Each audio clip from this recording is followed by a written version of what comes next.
ಇನ್ನು ದಲಿತ ನಾಯಕರ ಸಭೆಗೆ ಬ್ರೇಕ್ ಬಿದ್ದ ಬೆನ್ನಲ್ಲೇ ಸುರ್ಜೇವಾಲಾ ವಿರುದ್ಧ ನಾಯಕರು ಸಮರ ಸಾರೋದಕ್ಕೆ ಈಗ ಸಜ್ಜಾಗಿದ್ದಾರೆ ಅನ್ನುವಂಥ ಪ್ರಶ್ನೆ ಕೂಡ ಹುಟ್ಟಾಕೊಂಡಿದೆ.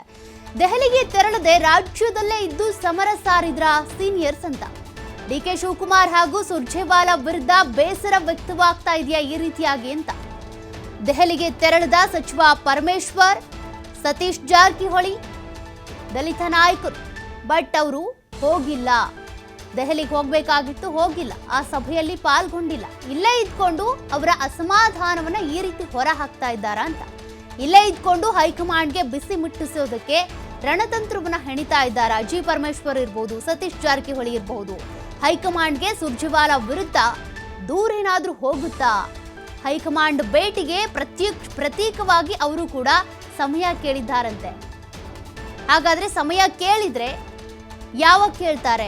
ಏನೆಲ್ಲ ದೂರುಗಳು ಹೋಗ್ಬೋದು? ಸುರ್ಜೇವಾಲಾ ಈಗಾಗಲೇ ಬಂದು ಒಂದು ದೊಡ್ಡ ಸಭೆಯನ್ನ ನಡೆಸಿದ್ರು. CLP ಮೀಟಿಂಗ್ನಲ್ಲಿ ಯಾರೂ ಕೂಡ ಸಿಎಂ ಬದಲಾವಣೆ ವಿಚಾರವನ್ನ ಮಾತನಾಡಬೇಡಿ, ಜೊತೆಗೆ ಈ ದಲಿತ ಸಭೆ ಏನಿದೆ ಪ್ರತ್ಯೇಕವಾಗಿ ಸಭೆ ಮಾಡೋದು ಬೇಡ ಅಂತ ಎಲ್ಲ ಹೇಳಿದ್ರಲ್ಲ. ಹಾಗಾಗಿ ಇದಕ್ಕೆ ಸಂಬಂಧಪಟ್ಟಂತೆ ಅವರು ಈ ರೀತಿ ಸಭೆಗೆ ಬ್ರೇಕ್ ಹಾಕಿದ್ರಲ್ಲ ಅನ್ನುವಂಥ ಕಾರಣಕ್ಕೆ ಬೇಸರವನ್ನ ಈ ರೀತಿ ಹೊರ ಹಾಕ್ತಿದಾರ. ದೆಹಲಿಯಿಂದ ಬುಲಾವ್ ಬಂದರೂ ಕೂಡ ಹೋಗಿಲ್ಲ. ನಾಯಕರು ಇವತ್ತು ತೆರಳದೆ ರಾಜ್ಯದಲ್ಲೇ ಉಳ್ಕೊಂಡಿರೋದ್ರಿಂದ ಸಾಕಷ್ಟು ಅನುಮಾನಗಳು ಕೂಡ ಹುಟ್ಕೊಂಡಿವೆ. ಇವತ್ತು ಸತೀಶ್ ಜಾರಕಿಹೊಳಿ ಹಾಗೂ ಜಿ ಪರಮೇಶ್ವರ್ ಅವರ ಭೇಟಿ ಅಂದರೆ ದೆಹಲಿ ನಾಯಕರನ್ನ ಭೇಟಿ ಮಾಡುವಂಥ ಸಾಧ್ಯತೆ ಇದೆ. ಮುಂದಿನ ನಡೆಯ ಬಗ್ಗೆ ಚರ್ಚೆ ಮಾಡೋ ಸಾಧ್ಯತೆ ಇದೆ. ಬಟ್ ಇವರಿಬ್ರು ಸತೀಶ್ ಜಾರಕಿಹೊಳಿ ಮತ್ತು ಜಿ ಪರಮೇಶ್ವರ್ ಅವರು ಇಲ್ಲೇ ಉಳ್ಕೊಂಡಿರೋದ್ರಿಂದ ಅವರಿಬ್ಬರೂ ಕೂಡ ಭೇಟಿ ಮಾಡಿಕೊಂಡು ಒಟ್ಟಾಗಿ ಮುಂದಿನ ನಡೆಯ ಬಗ್ಗೆ ಚರ್ಚೆ ಮಾಡುವಂಥ ಸಾಧ್ಯತೆ ಇದೆ. ಒಟ್ಟಾಗಿನೇ ದೆಹಲಿಗೆ ತೆರಳಿ ಹೈಕಮಾಂಡ್ ಭೇಟಿಗೆ ನಿರ್ಧಾರವನ್ನು ತೆಗೆದುಕೊಳ್ಳುವಂಥ ಸಾಧ್ಯತೆ ಕೂಡ ಇದೆ. ದೆಹಲಿಯಲ್ಲಿ ಇವತ್ತು ಅಖಿಲ ಭಾರತ ಕಾಂಗ್ರೆಸ್ ಪಕ್ಷದ ಕಚೇರಿ ನೂತನವಾಗಿ ಏನು ಕಟ್ಟಿದ್ದಾರೆ, ಅದರ ಉದ್ಘಾಟನೆ ಇದೆ. ಮಾನ್ಯ ಮುಖ್ಯಮಂತ್ರಿಗಳು ಮತ್ತು ಅಧ್ಯಕ್ಷರನ್ನ ಆಹ್ವಾನ ಮಾಡಿದ್ದಾರೆ. ಅದಕ್ಕಾಗಿ ಅವರು ಹೋಗಿದ್ದಾರೆ.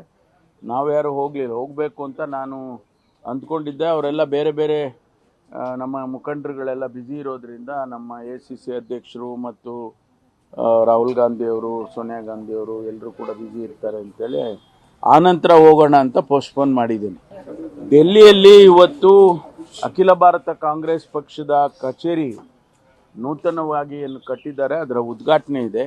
ಮಾನ್ಯ ಮುಖ್ಯಮಂತ್ರಿಗಳು ಮತ್ತು ಅಧ್ಯಕ್ಷರನ್ನ ಆಹ್ವಾನ ಮಾಡಿದ್ದಾರೆ. ಮತ್ತಷ್ಟು ಡೀಟೇಲ್ಸ್ ಕೊಡ್ತಾರೆ ಪ್ರತಿನಿಧಿ ಶಿವಕುಮಾರ್ ಜುಹಳ್ಳಿ. ಶಿವು, ಈಗಾಗಲೇ ಡಾಕ್ಟರ್ ಜಿ ಪರಮೇಶ್ವರ್ ಮತ್ತು ಸತೀಶ್ ಜಾರಕಿಹೊಳಿ ಅವರು ದೆಹಲಿ ಮಟ್ಟದಲ್ಲಿ ನಡೀತಾ ಇರುವಂತಹ ಕಾಂಗ್ರೆಸ್ನ ನೂತನ ಕಚೇರಿಗೆ ಸಂಬಂಧಪಟ್ಟಂತೆ ಉದ್ಘಾಟನೆ ಇದ್ದು ಕೂಡ ಹೋಗಿಲ್ಲ. ಏನಿದೆ ಅಸಮಾಧಾನ? ಇಲ್ಲೇ ಇದ್ಕೊಂಡು ಏನಾದರೂ ದೆಹಲಿ ನಾಯಕರ ವಿರುದ್ಧ ಸಮರ ಸಾರ್ತಿದ್ದಾರಾ? ನಿತಿ, ಇವತ್ತು ದೆಹಲಿಯಲ್ಲಿ AICC ನೂತನ ಕಚೇರಿಯ ಉದ್ಘಾಟನೆ ಕಾರ್ಯಕ್ರಮ ಇದೆ. ಮುಖ್ಯಮಂತ್ರಿಗಳು, ಉಪಮುಖ್ಯಮಂತ್ರಿಗಳು ದೆಹಲಿಗೆ ತೆರಳಿದ್ದಾರೆ. ಅವರ ಜೊತೆ ಕೆಲವು ಸಚಿವರು ಕೂಡ ತೆರಳಿದ್ದಾರೆ. ಬೈರತಿ ಸುರೇಶ್ ಸೇರಿದಂತೆ ಕೆಲವು ನಾಯಕರು ಕೂಡ ದೆಹಲಿಗೆ ತೆರಳಿದ್ದಾರೆ. ಆದ್ರೆ ಪರಮೇಶ್ವರ್ ಮತ್ತೆ ಸತೀಶ್ ಜಾರಕಿಹೊಳಿ ಅವರು ಬೆಂಗಳೂರಿನಲ್ಲೇ ಉಳಿದಿದ್ದಾರೆ. MB ಪಾಟೀಲ್ ಕೂಡ ಬೆಂಗಳೂರಿನಲ್ಲೇ ಉಳಿದಿದ್ದಾರೆ. ಸತೀಶ್ ಜಾರಕಿಹೊಳಿ ಹಾಗೆ ಪರಮೇಶ್ವರ್ ಅವರು ದೆಹಲಿಗೆ ತೆರಳಬೇಕಾಗಿತ್ತು. ಪರಮೇಶ್ವರ್ ನಾನು ದೆಹಲಿಗೆ ತೆರಳ್ತೇನೆ, ಹೈಕಮಾಂಡ್ ನಾಯಕರನ್ನ ಭೇಟಿ ಮಾಡ್ತೇನೆ ಅಂತೇಳಿ ಅಧಿಕೃತವಾಗಿ ಹೇಳಿದ್ರು. ಆದ್ರೆ ಇಬ್ಬರು ನಾಯಕರು ಬೆಂಗಳೂರಿನಲ್ಲೇ ಉಳಿದಿದ್ದಾರೆ. ಪರಮೇಶ್ವರ್ ಈಗಷ್ಟೇ ಹೇಳಿಕೆಯನ್ನು ಕೂಡ ಕೊಟ್ಟಿದ್ದಾರೆ. ಈಗ ಎಲ್ಲರೂ ಕೂಡ ಕಚೇರಿ ಉದ್ಘಾಟನಾ ಕಾರ್ಯಕ್ರಮಕ್ಕೆ ನಾನು ಕೂಡ ಹೋಗ್ಬೇಕಾಗಿತ್ತು, ಆದ್ರೆ ಹೈಕಮಾಂಡ್ ನಾಯಕರ ಭೇಟಿಗೆ ಅವಕಾಶ ಸಿಗ್ತಾ ಇರಲಿಲ್ಲ. ಅವರು ಈ ಕಾರ್ಯಕ್ರಮದಲ್ಲಿ ಬ್ಯುಸಿ ಆಗೋದ್ರಿಂದ ನಾವು ಮುಂದೆ ಅವರನ್ನ ಭೇಟಿ ಮಾಡಿ ಮಾತುಕತೆಯನ್ನ ನಡೆಸ್ತೇವೆ ಅಂತೇಳಿ ಈಗಷ್ಟೇ ಸ್ಟೇಟ್ಮೆಂಟ್ ಅನ್ನು ಕೂಡ ಕೊಟ್ಟಿದ್ದಾರೆ.